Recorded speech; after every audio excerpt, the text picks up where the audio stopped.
Ayuha, bismillahirrahmanirrahim. Assalamualaikum warahmatullahi wabarakatuh.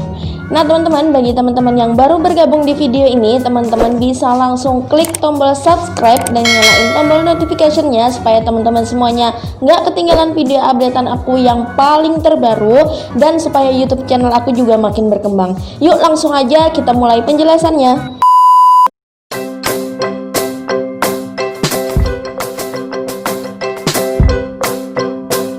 Nah teman-teman, sebelumnya juga emang ini aku membuatkan teman-teman video berdasarkan requestan dari teman-teman semuanya, yang mana teman-teman itu pada minta dibikinkan ya kan, setelah imla itu minta dibikinkan tajwid. Nah tajwid juga aku udah bikinin berpart-part tuh sekaligus sama simulasinya. Nah setelah tajwid ada teman-teman yang minta bikinkan berhitung soal angka dan juga bahasa Indonesia, tapi persentasenya lebih banyak yang minta bikinin untuk bahasa Indonesia terlebih dahulu. Nah di sini aku mewujudkan permintaan kalian semua ya kan. Aku bakalan bikin untuk penjelasan bahasa Indonesia dan simulasi ujian bahasa Indonesia untuk calon pelajar Gontor nantinya. Simulasinya itu nanti jadi aku bikinin di konten selanjutnya. Nah di sini kita akan belajar bareng-bareng. Nah bahasa Indonesia itu apa aja sih? Jadi ujian ujian bahasa Indonesia di Gontor itu apa aja yang diujikan? Jadi di sini aku kasih per subbab materi dan aku kasih contoh pembahasannya beberapa aja ya. Jadi yang kalau misalkan bahasa Indonesia materinya yaitu kata imbuhan, kata dasar, kalimat aktif, antonim, habis antonim itu sinonim, peribahasa, dan kata sambung. Jadi rata-rata ya bahasa Indonesia seperti itu. Nah bahasa Indonesia ini juga sama seperti berhitung soal dan juga berhitung angka. Bahasa Indonesia itu yang akan diujikan adalah materi setara teman-teman kelas 6 SD atau sederajat ya.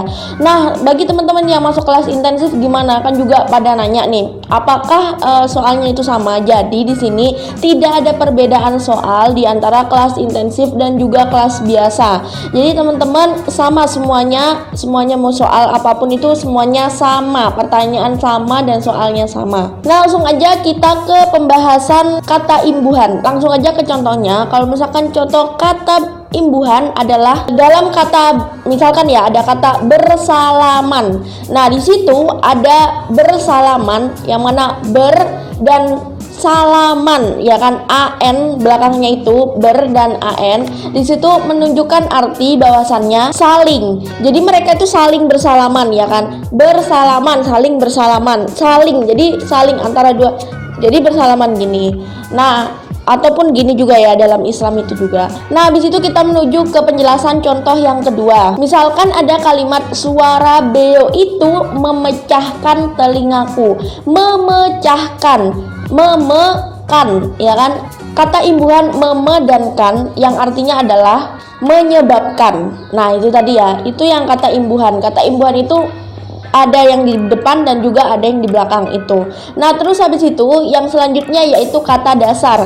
Kata dasar ini adalah kata yang asli. Jadi kayak misalkan tadi yang kata imbuhan kayak memecahkan, itu kata dasarnya adalah pecah. Nah, kenapa dia memecahkan? Jadinya kan ditambahkan. Kenapa dia ditambah kalimat imbuhan? Karena dia akan membuat kalimat yang mana kata pecah itu menjadi menyebabkan itu tadi. Tapi kan menyebabkan pecah gitu kan nggak mungkin kan.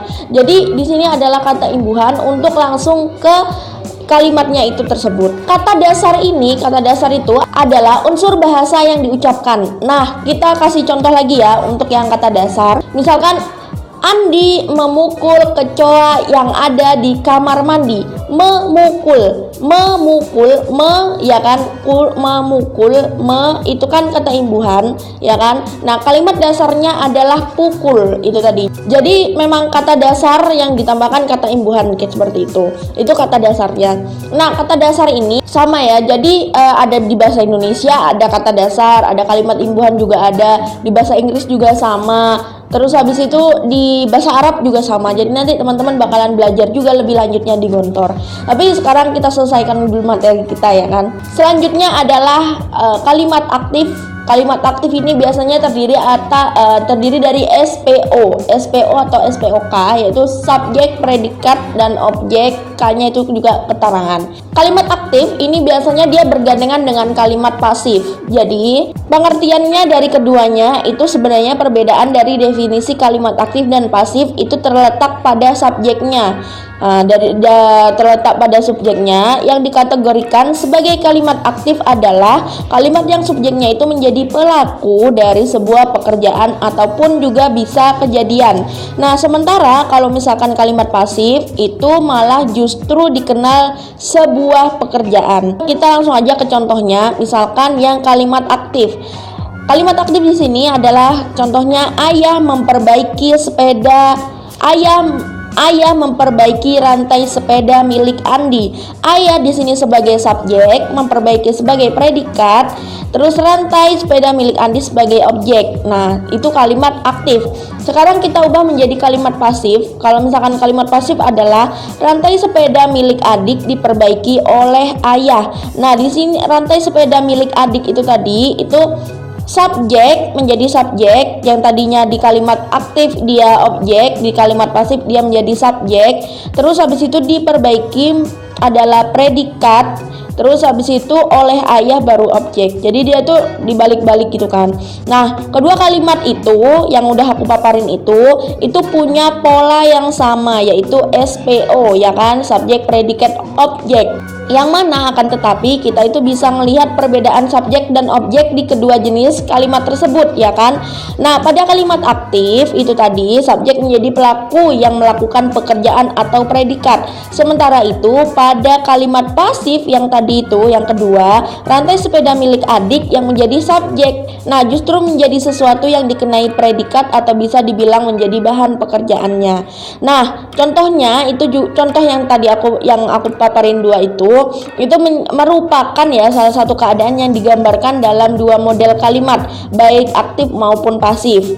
Nah, jadi kalau misalkan teman-teman menemukan contoh soal yang misalkan buatlah kalimat aktif menjadi kalimat pasif atau buatlah kalimat pasif menjadi aktif, ya kan, kebalikannya, teman-teman udah punya gambarannya gitu. Nah, langsung aja kita menuju ke materi kita selanjutnya, yaitu antonim. Antonim ini dia itu berteman ya, punya saudara namanya antonim, biasanya berpasangan lah ya, kita sebutnya berpasangan. Antonim itu berpasangan sama sinonim. Antonim adalah lawan kata dan sinonim persamaan. Misalkan kalau misalkan antonim lawan kata itu tadi, misalkan ya kita kasih tinggi, terus lawan katanya adalah rendah. Kuat lawan katanya lemah. Nah, nanti teman-teman bisa nyari-nyari sendiri ya untuk materi antonim itu. Nah, kalau misalkan sinonim adalah persamaan kata. Nah, di sini aku kasih contoh untuk persamaan kata seperti realita, persamaan katanya adalah kenyataan. Memiliki, persamaan katanya adalah mempunyai. Jadi teman-teman bisa nyari sendiri untuk materinya, lebih luasnya, lebih komplitnya juga, ataupun di buku teman-teman juga ya. Itu kan di buku bahasa Indonesia itu kan juga komplit gitu. Nah, kita menuju ke pembahasan kita yang selanjutnya, yaitu di sini ada peribahasa. Nah, peribahasa sendiri itu dibagi menjadi 3. Ada peribahasa yang pepatah, perumpamaan, dan peribahasa yang ungkapan. Nah, di sini aku kasih contoh ya. Misalkan materi yang akan diujikan di Gontor itu peribahasanya adalah seperti gini. Ada udang di balik batu. Nah, biasanya nanti ada soal seperti ini. Terjemahkanlah apa yang dimaksud dengan peribahasa tersebut. Nah, kalau misalkan ada udang di balik batu, berarti terjemahannya adalah ada maksud yang tersembunyi. Seperti itu. Jadi kayak peribahasa itu kita kasih maksudnya gitu loh. Peribahasa itu kan pasti ada maksud ataupun arti dari peribahasa tersebut. Jadi biasanya pada saat ujian di Gontor, teman-teman disuruh mengartikan atau memberikan maksud dari peribahasa tersebut. Nah, aku kasih contoh yang kedua lagi ya. Misalkan air yang menghanyutkan, ya kan? Air yang menghanyutkan itu peribahasa. Nah, terus di sini biasanya dikasih keterangan itu tadi yang tadi aku jelasin. Nah, di sini teman-teman bisa jelasin kalau misalkan orang pendiam banyak ilmu, ya kan? Orang pendiam itu bagaikan air. Nah, habis itu tenang menghanyutkan itu dia diumpamakan sebagai banyak ilmu seperti itu. Jadi peribahasa yang mana harus dijelaskan itu tadi. Biasanya soalnya seperti itu. Nah, terus kita lanjut aja ke materi yang selanjutnya, yaitu kata sambung. Nah, kata sambung ini bisa juga disebut sebagai kata penghubung ataupun konjungsi. Konjungsi. Nah, di sini kata penghubung ini di dalam semua bahasa, maksudnya bahasa Indonesia, bahasa Jawa, bahasa Arab, bahasa Inggris itu ada. Inggris itu konjungsi itu tadi. Tapi kalau misalkan bahasa Arab itu rawabit. Jadi ini hanya sekedar pengetahuan aja ya. Mungkin teman-teman nanti keterima di Gontor semuanya. Amin ya kan para subscriberku. Jadi di bahasa Arab itu juga ada yang namanya kata sambung atau konjungsi, itu namanya rawabit, kalimat sambung. Nah, sama aja semuanya kata sambung itu. Kata sambung itu seperti dan, tetapi, ataupun, ya kan, melainkan, maupun, serta, itu kata sambung. Jadi kata sambung adalah kata yang menghubungkan antara kalimat satu dengan kalimat lain, yang mana itu masih dalam berkesinambungan dalam satu arti itu tadi. Nah, misalkan ya aku kasih contoh, ayah, ibu, serta kakak ikut mengantarkanku tes ke Gontor. Nah, seperti itu. Jadi ayah, ibu, serta. Nah, sertanya ini adalah kalimat sambung. Jadi kalimat yang menghubungkan gitu. Ayah, ibu, serta kakak gitu. Atau ayah, ibu, dan kakak itu juga bisa. Jadi kalimat sambung itu adalah menghubungkan antara satu kalimat dengan kalimat lain dan maknanya itu masih belum berubah. Nah, gini ya teman-teman. Jadi teman-teman ini aku ngasih ke kalian ya kan, aku ngasih seperti ini loh, ini submaterinya, ini submaterinya, ini submaterinya. Jadi teman-teman bisa mengambil dari beberapa sumber, nggak hanya satu sumber aja.